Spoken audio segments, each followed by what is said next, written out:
Welcome to study helpline. तो friends, आज मैं आपके लिए प्रैक्टिस सेट लेकर के आई हूँ जो कि आपके आने वाले एग्जाम्स के लिए काफ़ी ज़्यादा इंपॉर्टेंट है। तो आइए स्टार्ट करते हैं। तो पहला क्वेश्चन हमारा, सफ़ेद क्रांति के निर्माता कौन है? तो ए ऑप्शन है हमारा जेपी नारायण, बी ऑप्शन हमारा वर्गीस कुरियन, सी ऑप्शन हमारा बाबा आमटे, डी ऑप्शन हमारा एम.एस. स्वामीनाथन। तो राइट आंसर क्या है?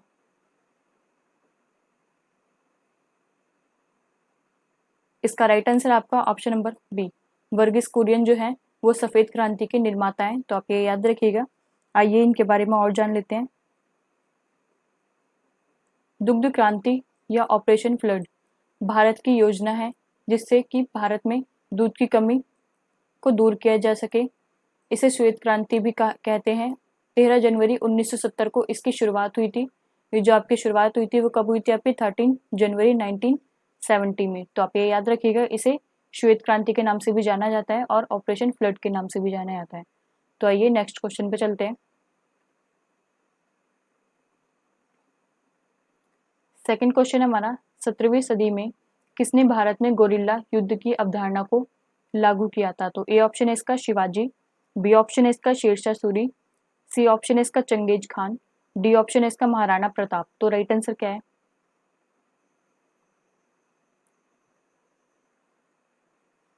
इसका राइट आंसर आपका ऑप्शन नंबर ए, शिवाजी ने जो है भारत में गोरिल्ला युद्ध की जो अवधारणा लागू की थी। तो आप ये याद रखिएगा 17वीं शताब्दी में। तो आइए इसके बारे में और जान लेते हैं। छत्रपति शिवाजी महाराज भारत में गोरिल्ला युद्ध नीति को आधुनिक रूप में प्रयोग करने वाले प्रथम शासक थे। जो आपकी गोरिल्ला युद्ध नीति थी, इसको जो शुरू करने वाले ये जो थे आपके छत्रपति शिवाजी, ये आपके पहले शासक थे। उन्होंने 1645 में मुगलों और अन्य शक्तियों के विरुद्ध गोरिल्ला युद्ध नीति का प्रयोग करना आरंभ किया, जिसके परिणाम स्वरूप 1674 में मराठा साम्राज्य की जो है स्थापना की गई।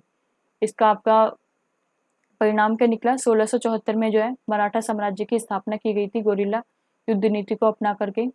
तो आप ये याद रखिएगा। और ये आपके किसके विरुद्ध अपनाई गई थी? मुगलों के खिलाफ। तो आइए नेक्स्ट क्वेश्चन पे चलते हैं।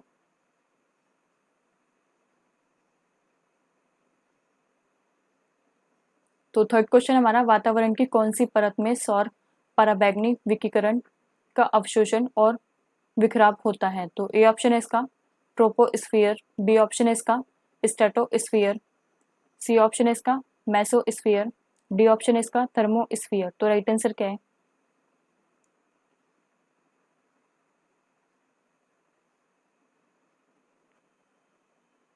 इसका राइट आंसर आपका ऑप्शन नंबर बी, स्ट्रेटोस्फियर जो है इस परत में जो है आपकी परावैंगनी विकिरण और अवशोषण और बिखराव होता है इसमें, इस परत में वातावरण के। तो आप ये याद रखिएगा। आइए इसके बारे में और जान लेते हैं। पृथ्वी के वायुमंडल की समताप मंडल परत से होकर गुजरने पर सौर पराबैंगनिक विकिरण अवशोषित और प्रकीर्णित होती हैं। पृथ्वी के समताप मंडल की ओजोन परत सूर्य की 97% से लेकर के 99% पराबैंगनी यूवी विकिरण को अवशोषित कर लेती हैं। जब आपकी संताप मंडल से होकर ये पराबैंगनिक किरणें जो है गुजरती हैं, तो आपकी ये जो आपकी 97% से लेकर के 99% तक की जो आपकी पराबैंगनिक किरणें हैं, ये आपकी अवशोषित कर लेती हैं। कौन? ओजोन परत। तो आप ये याद रखिएगा। नेक्स्ट क्वेश्चन पे चलते हैं।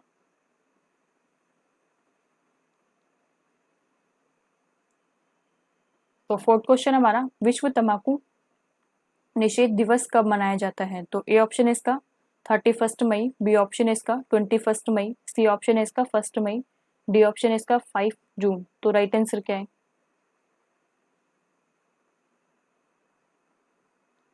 इसका राइट आंसर आपका ऑप्शन नंबर ए, 31 मई को जो है विश्व तंबाकू निषेध दिवस मनाया जाता है। तो आप ये याद रखिएगा। एंड जो आपका 5 जून को मनाया जाता है वो आपका विश्व पर्यावरण दिवस मनाया जाता है। तो आप ये याद रखिएगा, विश्व पर्यावरण दिवस मनाया जाता है। तो आइए इसके बारे में और जान लेते हैं। विश्व स्वास्थ्य संगठन WHO ने 1987 में विश्व तंबाकू निषेध दिवस की जो है स्थापना की थी। किसने की थी? WHO ने जो है 1987 में विश्व तंबाकू निषेध दिवस की स्थापना की थी। तो आप ये याद रखिएगा। नेक्स्ट क्वेश्चन पे चलते हैं।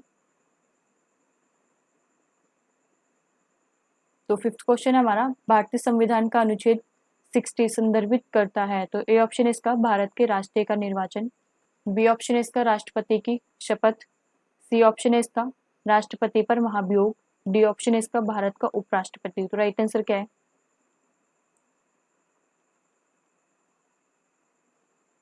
इसका राइट आंसर आपका ऑप्शन नंबर बी, राष्ट्रपति की जो शपथ है वो आर्टिकल 60 से जो है संदर्भित है। तो आप ये याद रखिएगा, आर्टिकल 60 में आपकी राष्ट्रपति की शपथ आती है। तो आइए इसके बारे में और जान लेते हैं। आर्टिकल 60 में यह है कि प्रत्येक राष्ट्रपति अपना पद ग्रहण करने से पहले भारत के मुख्य न्यायाधीश या उनकी अनुपस्थिति में उच्चतम न्यायालय के उपलब्ध सबसे वरिष्ठ न्यायाधीश के समक्ष शपथ लेगा। तो आप ये याद रखिएगा, अगर आपका राष्ट्रपति को शपथ लेनी है और उसके या तो उसकी मौजूदगी में लेगा, मुख्य न्यायाधीश की मौजूदगी में, या फिर अगर वो उपस्थित नहीं है तो उच्चतम न्यायालय के उपलब्ध जो भी वरिष्ठ, जो भी आपके सबसे एजिड न्यायाधीश होंगे उसके समक्ष जो है वो शपथ लेगा। तो आप ये याद रखिएगा। नेक्स्ट क्वेश्चन पे चलते हैं। तो सिक्स क्वेश्चन हमारा, वायु प्रदूषण सूचकांक में निम्न में से किस रेंज को खतरनाक माना जाता है? तो ए ऑप्शन है इसका 301 से लेकर के 500, बी ऑप्शन है इसका 201 से लेकर के 300, सी ऑप्शन है इसका 101 से लेकर के 200, डी ऑप्शन है इसका 401 से लेकर के 500। तो राइट आंसर क्या है?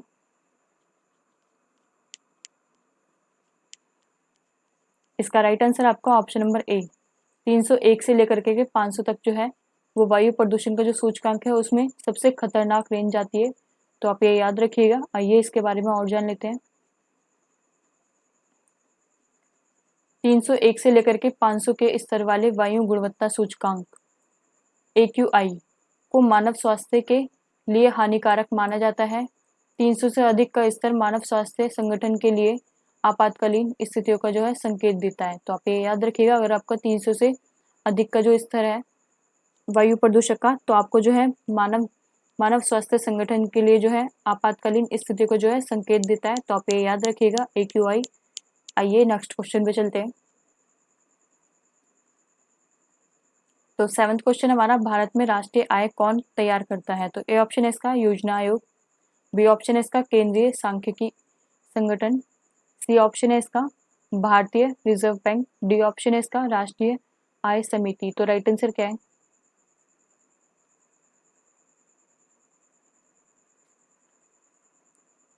इसका राइट आंसर आपका ऑप्शन नंबर बी, केंद्रीय सांख्यिकी संगठन जो है इसका राइट आंसर है। भारत में राष्ट्रीय आय केंद्रीय सांख्यिकी संगठन जो है तैयार करता है। तो आइए इसके बारे में और जान लेते हैं।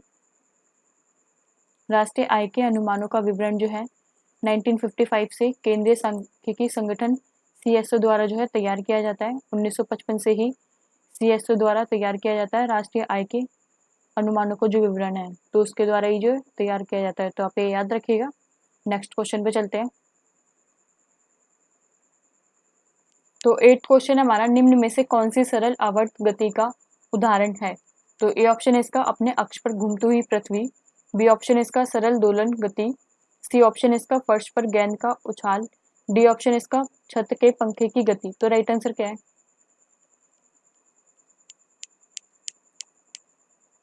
इसका राइट आंसर आपका ऑप्शन नंबर बी, सरल दोलन गति जो है वो सरल आवर्त गति का उदाहरण है। तो आप ये याद रखिएगा। नेक्स्ट क्वेश्चन पे चलते हैं। 9th क्वेश्चन हमारा, कौन से संशोधन में भारतीय संविधान की प्रस्तावना में धर्मनिरपेक्ष और समाजवादी शब्द जोड़े गए? तो ए ऑप्शन है इसका 40वें, बी ऑप्शन है इसका 41वें, सी ऑप्शन है इसका 42वें, डी ऑप्शन है इसका 43वें। तो राइट आंसर क्या है?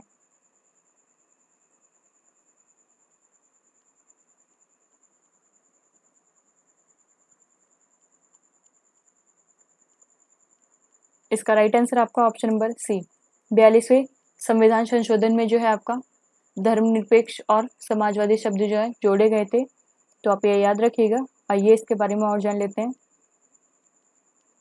2 नवंबर 1976 को 42वें संविधान संशोधन द्वारा संविधान की प्रस्तावना में संशोधन किया गया, जिसके अंतर्गत संविधान में प्रभु संपन्न समाजवादी धर्मनिरपेक्ष लोकतांत्रिक गणराज्य के रूप में जो है वर्णित किया गया था।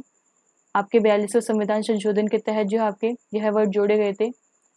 प्रभु संपन्न, समाजवादी, धर्मनिरपेक्ष, लोकतांत्रिक, गणराज्य। तो ये जो वर्ड्स हैं आपके 42वें संविधान संशोधन के तहत जोड़े गए थे 2 नवंबर 1976 को। तो आप ये याद रखिएगा। नेक्स्ट क्वेश्चन पे चलते हैं।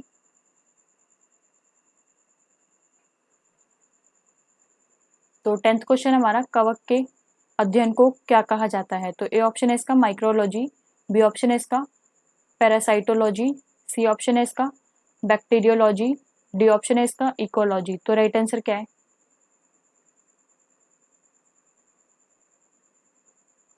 इसका राइट आंसर है आपका ऑप्शन नंबर ए, माइकोलॉजी कहा जाता है कवक के अध्ययन को। तो आप ये याद रखिएगा, कई बार एग्जाम से पूछा गया है, ये इंपॉर्टेंट क्वेश्चन है, तो आप ये याद रखना। तो दोस्तों आप मुझे ज़रूर बताइएगा कि आपका आउट ऑफ 10 में से कितना स्कोर रहा है, मैं आपके कमेंट्स चेक करूँगी। तो मिलते हैं आपको ऐसी ही अगली वीडियो के साथ। आज के लिए बस इतना ही। अगर आपको ये वीडियो अच्छी लगी हो तो प्लीज़ इसे लाइक करें, शेयर करें, सब्सक्राइब करें हमारे चैनल को। आज के लिए बस इतना ही। Thank you.